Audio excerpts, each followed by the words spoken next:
Okay rate of return, okay time period అయినప్పటికీ మీ చేతికొచ్చే అమౌంట్‌లో 75% తేడా. ఎలాగా అని మీరు తెలుసుకున్న రోజు, మీ ఎసెట్ క్లాస్ సెలక్షన్ వేరుగా ఉంటుంది. తద్వారా మీకు వచ్చే రిటర్న్ మాక్సిమం పొందగలరు.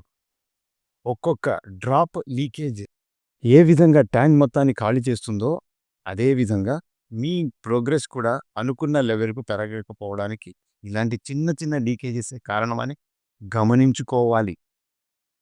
నమస్తే. I'm Sheikh Fakhruddin, a certified financial planner and a retired assistant general manager of State Bank of India. Welcome to another episode of Self Mastery Channel, Health and Wealth.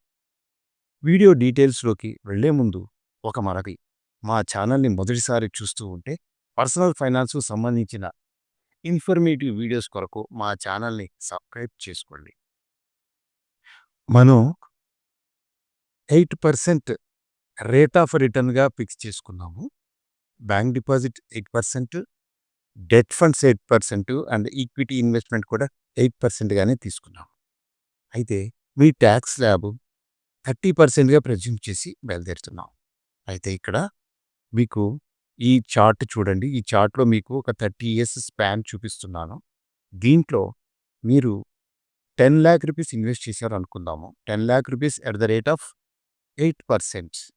8% అయితే DS year on year పడుతుంది bank deposit మీద, అందరికీ తెలిసిందే. అంటే మీకు 10 lakhs మీద 80,000 rupees మీకు first ఇయర్లో జనరేట్ అవుతుంది. దాంట్లో 30% స్లాబ్లో ఉన్నారు కాబట్టి 24,000 రూపీస్ టీడీఎస్గా రికవర్ అయిపోతుంది. అయితే మీకు నెట్గా ఫస్ట్ ఇయర్లో మిగిలేది 10,56,000 మాత్రమే ఉంటుంది. అది నెక్స్ట్ ఇయర్కి స్టార్టింగ్ అవుతుంది. దాని మీద వచ్చేది ఇంట్రెస్ట్. ఇలాగా ప్రతి సంవత్సరం ఇయర్ ఆన్ ఇయర్ మారుతూ పోతూ ఉంటుంది. అంటే మీకు వచ్చే ఇంట్రెస్ట్ మీద టీడీఎస్ ఎట్ సోర్స్ రికవర్ చేసేస్తారు కాబట్టి ఆ తర్వాత ఇయర్ ఎండ్లో ఉండేది నెక్స్ట్ ఇయర్కి స్టార్ట్ అవుతుంది. ఇలా year on year first year, second year, third year ఇలా ఎవ్రీ ఇయర్ ఇలా మారుతూ పోతూ ఉంటుంది. అంటే ఒక 30 years తర్వాత మీకు టోటల్గా 10 lakh rupees అయ్యే అమౌంట్ ఎంతంటే పోస్ట్ టీడీఎస్ వచ్చేది 51,27,640 రూపీస్ అవుతుంది. ఇయర్ ఆన్ ఇయర్ మీకు టోటల్గా అక్యుములేట్ అయ్యే అమౌంట్ అంటే ఇంట్రెస్ట్గా మీకు జనరేట్ అయ్యే అమౌంట్ 58,96,629 రూపీస్ జనరేట్ అవుతుంది. దానిలో నుంచి టీడీఎస్ రికవర్ అయిన టీడీఎస్ 17,68,989 రూపీస్. అంటే total accumulated amount minus TDS తీసేసిన తర్వాత మీకు నెట్గా మీకు వచ్చే అమౌంట్ ఎంతంటే 51,27,640 రూపీస్ మాత్రమే మీకు ఆ over the period of 30 years మీకు వచ్చే జనరేట్ అయ్యే రిటర్న్ అది. అయితే ఇదే అమౌంట్ ఏ డెట్ ఫండ్స్లోనో వేసుకుంటే మీ 30 years 10 lakhs కాస్త at the rate of 8% it will become ఎంత అవుతుంది? 1,62,657 రూపీస్ అవుతుంది. దీంట్లో ప్రిన్సిపల్ అమౌంట్ 10 lakhs తీసేస్తే మీకు జనరేట్ అయ్యే amount total capital gain, long term capital gain ఎంత? 90,62,657. దీనిలో నుంచి 30% టీడీఎస్ ట్యాక్స్ తీసేస్తే అంటే at the time of redemption తీస్తారు కాబట్టి 27,18,797 రూపీస్ తీసేస్తారు. తీసేసిన తర్వాత నెట్ మీకు చేతికి వచ్చేది 73,43,680 రూపీస్. అంటే దీని మీద ఇది 22,16,220 రూపీస్ తక్కువ. అంటే మీరు రిసీవ్ చేసుకునేది బ్యాంక్ డిపాజిట్లో రిసీవ్ చేసి 51 lakhs మాత్రమే, ఇక్కడ 73 lakhs. మీరు ఎంత నష్టపోతున్నారు అంటే 22,16,220 రూపీస్ నష్టపోతూ ఉన్నారు. అయితే ఇదే కనుక అదే లెవెల్లో మీరు క్యాపిటల్ ఈక్విటీ మార్కెట్లో పెడితే ఈక్విటీ మార్కెట్లో రిడెంప్షన్ అప్పుడే ట్యాక్స్, ఇది డెట్ మార్కెట్లో కూడా రిడెంప్షన్ అప్పుడే ట్యాక్స్. అట్లాగే మీరు ఈక్విటీలో కూడా చేస్తే మీకు at the end of 30th year మీకు అక్యుములేట్ అయ్యే అమౌంట్ 90,62,650. దాని మీద మీకు 1,25,000 రూపీస్ ఎగ్జంప్షన్ ఉంటుంది ఫస్ట్.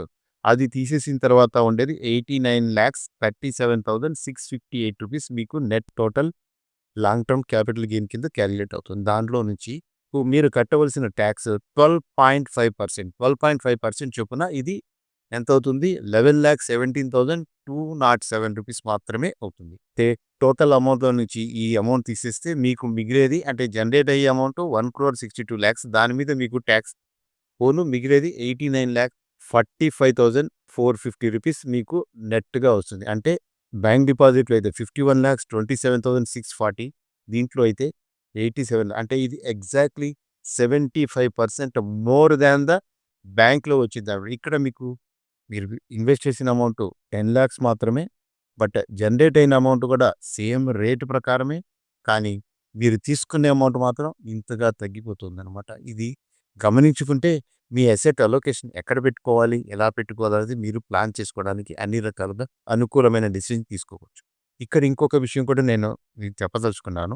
ఇన్ఫ్లేషన్ తీసుకుంటే మీకు మీ 10,00,000 రూపీస్ కాస్త 57,43,491 రూపీస్ కనుక మీరు జనరేట్ చేస్తే అది ఇన్ఫ్లేషన్‌తోనే సమానం అయిపోతుంది. అంటే మీ బ్యాంక్ డిపాజిట్‌తో మీరు జనరేట్ చేసిన 51,27,000 not even beating the inflation కూడా అడ్జస్ట్ చేయలేదు. ఇన్ఫ్లేషన్ తీసుకున్నది ఓన్లీ 6% మాత్రమే. మీకు జనరేట్ చేసింది 8% జనరేట్ చేసిన తర్వాత కూడా 6% ఇన్ఫ్లేషన్ కూడా బీట్ చేయలేని స్టేజ్‌లో ఉంటుంది. సరే, కొంతమంది ఏం చెప్తారంటే 30 ఇయర్స్ వరకు ఎవరు వెయిట్ చేశారు? కానీ అందరికీ 30 ఇయర్స్ పాటు బ్యాంక్ డిపాజిట్స్ రన్ అవుతూనే ఉంటాయి. కానీ ఒకవేళ అలా కాకుండా కొంతమంది అన్నట్టు ఏదో 20 ఇయర్స్ అనుకున్నారనుకోండి. 20 ఇయర్స్ కూడా మీకు బ్యాంక్ డిపాజిట్‌లో 29,73,571 వస్తే అదే మీకు బాండ్ ఫండ్స్‌లో పెట్టిన వాటి మీద 35,62,000 అంటే ఆ విధంగా మీకు 5,89,099 రూపీస్ ఎక్స్ట్రా వస్తుంది బాండ్స్‌లో పెడితే. అదే ఈక్విటీలో పెడితే మీ టోటల్‌గా వచ్చేది 42,18,000 వస్తుంది. వేరాస్ మీకు బ్యాంక్ డిపాజిట్ 29,73,571 మాత్రమే వస్తుంది. అదే సరే అలా కాదు 10 ఇయర్స్‌కే వేసినా సరే 10 ఇయర్స్‌కి వచ్చేసరికి దీంట్లో బ్యాంక్ డిపాజిట్‌లో 17,00,000 మీ 10,00,000 కాస్త పోస్ట్ టీడీఎస్ 17,24,405 రూపీస్ అవుతుంది. అదే బాండ్‌లో డెట్ ఫండ్స్‌లో వేస్తే మీరు లేదా కార్పొరేట్ బాండ్స్‌లో వేస్తే అది కూడా 8% జనరేట్ చేస్తుంది అనుకుంటే మీకు అయ్యే అమౌంట్ 18,11,247 అంటే అక్కడ మీకు 86,843 రూపీస్ ఎక్స్ట్రా వస్తుంది. అదే ఈక్విటీ మ్యూచువల్ ఫండ్స్‌లో గనక మీరు ఇన్వెస్ట్ చేసి ట్యాక్స్ టీడీఎస్ ఎగ్జంప్షన్ క్యాపిటల్ తీసేసిన తర్వాత మీరు కట్టవలసిన ట్యాక్స్ 1,29,241 అలాగా మీకు ఇక్కడ 17 వస్తే ఇక్కడ 20,00,000 పైన మీకు రిటర్న్ జనరేట్ అవుతుంది. ఈ డిఫరెన్స్‌ని ఒకే పీరియడ్, ఒకే రేటు ఏ స్టేజ్‌లోనూ మీరు వెనకబడిపోతూ ఉంటారు. ఈవెన్ యూ కెనాట్ బీట్ ఇక్కడ అది కూడా గమనించారు. ఇన్ఫ్లేషన్ కూడా మీ రిటర్న్ ఎక్సీడ్ కావటం లేదు. మీరు ఇది ఎక్సీడ్ అయిన రోజే మీరు ఏదన్నా సాధిస్తే మీరు దాని మీద కొంచెం సాధించాము ఏదో వచ్చింది అనుకోవడానికి.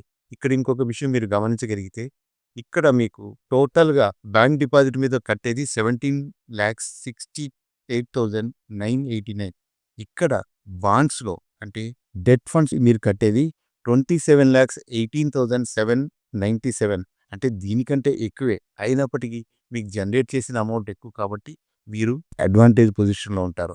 ఈ చిన్న చిన్న విషయాలే మీకు మీరుగా తీసుకొని జాగ్రత్త పడితే మీకు అనుకూలమైన రిజల్ట్స్ చూసే అవకాశం ఉంటుంది.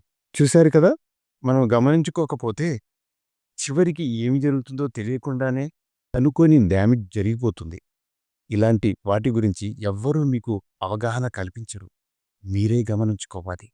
వీటిలో మీకు తెలియనిది ఏమీ లేదు. కానీ నష్టాన్ని ఏరికోరి భరిస్తూ ఉంటారు. ఈ వీడియో చూశాక మీ అసెట్ అలోకేషన్ ఎలా ఉండాలి అనే విధానాన్ని గమనించుకొని మీకు అనుకూలంగా ఉండే పద్ధతిని అనుసరించి కనబడని నష్టాలను కాపాడుకోండి. వీడియోలోని కంటెంట్ నచ్చితే లైక్ చేసి సబ్స్క్రైబ్ చేసుకోండి. మీ గ్రూప్స్ అన్నింటిలోనూ షేర్ చేయండి. మరింత ఇన్ఫర్మేటివ్ వీడియోస్తో అతి త్వరలో మీ ముందుంటా. Thanks for watching. Jai Hind. జై భారత్.